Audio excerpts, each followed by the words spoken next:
kayong mag-alala. Dito lang po ako, Sir Mayor.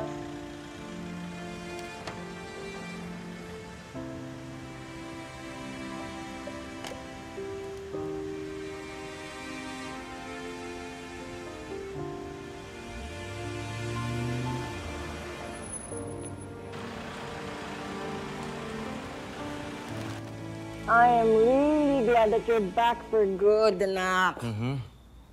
Igo-groom na talaga kita na next mayor ng Corazon, ha? Yan naman talaga ang plano ko sa'yo eh. Bago kayo nag-migrate ni Minerva sa New York. Yeah. Diba? Oh, kamusta na nga pala yung ex-wife mo? Pwede ba? Huwag natin siya pag-usapan, ma. Lalong-lalo na sa harapan ni Joril. Hindi pa niya tanggap na hiwalay na kami mag-asawa. Okay. I got this for you. Nahanap ko siya. Remember? Yes. Thank you, thank you, thank you. Thank you. Joril, anak. Oh, look at you. 8 months lang tayo hindi nakita. Binatang-binata ka na. Give your dad a hug.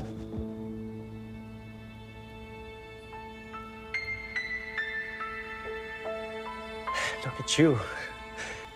May pasalubong ako para sa'yo. Let me get it. Sandali lang, ah. Dad, just keep it for tomorrow. I'm really tired.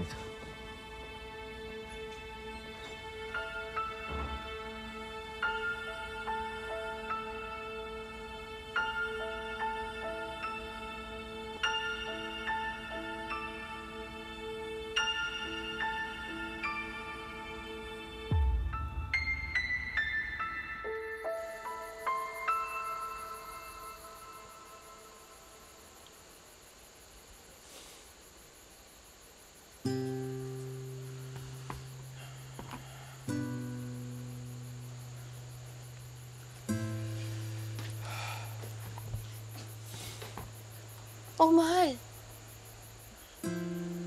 Bakit hindi ka pa natutulog?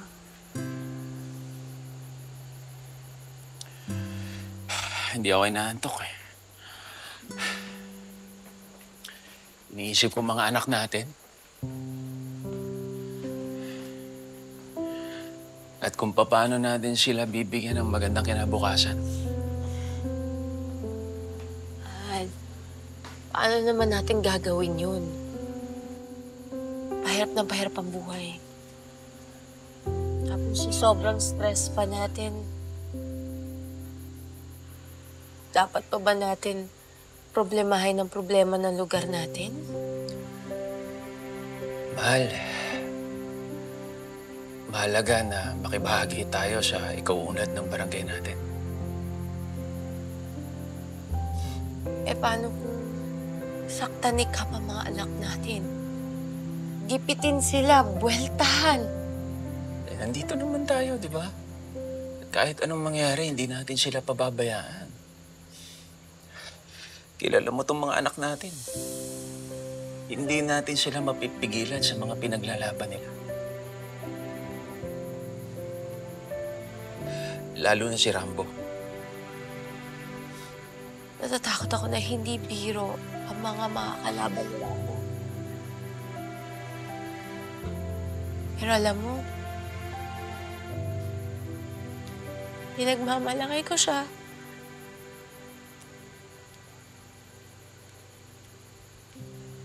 Wala mo, mahal ako rin eh. Minsan nga, naisip ko, pag dumating ang araw na makilala ni Rambo, yung tunay niyang mga magulang, at saka yung pamilya niya, mahal, sigurado ako magiging proud din sila sa kanya.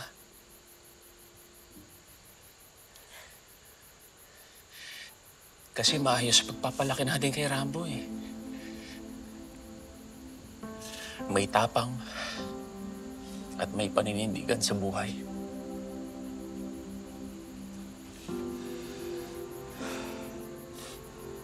Ang tanong, kung dumating ba ang araw na yon, handa tayong isauli si Rambo sa sarili niyang magulang.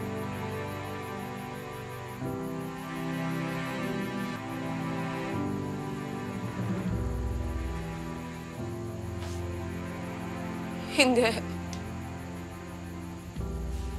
Hindi natin siya ibabalik. Kasi hindi pwedeng malaman ni Rambo ang totoo.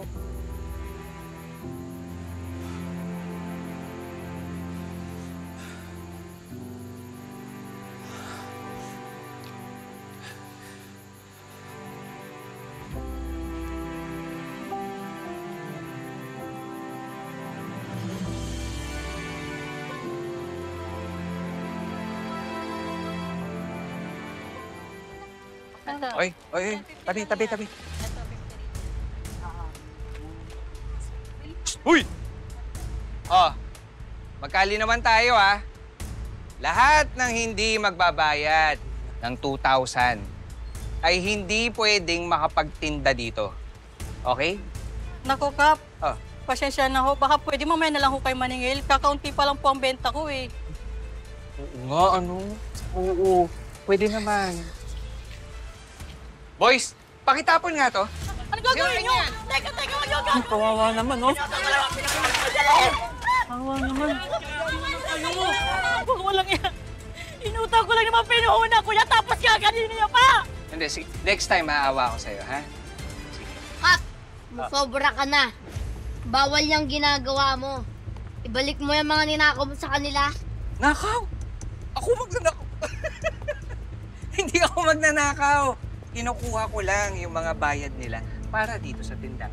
Kaya palagi sa'yo itong kalsada, ha? Aminin mo na, may binulsa ka diyang pera nila. Hoy, batang gura. Ikaw, ang kulit mo. Wala naman akong paki sa'yo. Pag ikaw hindi ka tumigil sa paninira sa akin, gagawa ko ng paraan para ikaw at yung buong pamilya mo makaalis sa barangay ko. Hindi mo pwede gawin yan, ha? At huwag mong pagsalita ng ganyan, anak ko. Kung hindi, ako makakalaban mo! Teka. Ikaw yung kamunti ka na mamatay, di ba? Oo, ikaw yun. Uy, dahan-dahan. Pero alam mo, dapat namatay ka na lang. Kasi kung namatay ka, meron kang libreng ataol at patolda mula sa amin ng barangay. Alam mo, ikaw ang salpahe mo. Nakakasukay maugali niyo. Talaga?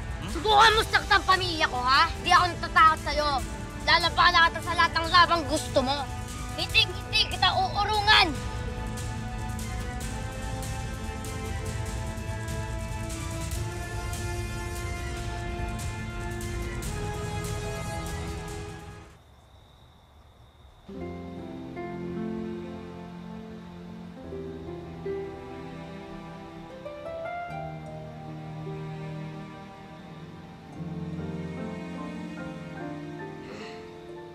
Ama, tama po ba itong gagawin ko? Ito po ba talaga nakatadhana sa akin? Ama, sana po gabayan niyo po ako. Salamat po, Ama.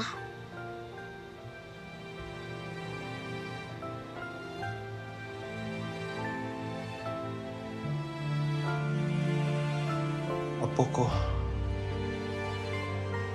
nasaan ka na?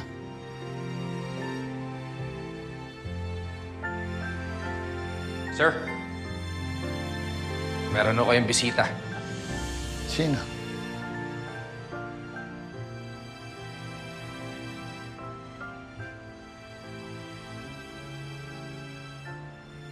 Rambo, iho. Sir Mayor, di na po ako pwedeng manahimik at magbulag-bulagan. Gusto ko na pong tuldukan ng mga kawalang hustisya at kasamaan sa bayang ito.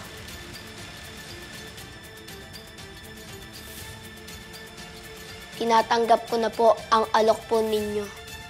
Handa na po akong tumakbo bilang barangay captain sa nalalapit na eleksyon.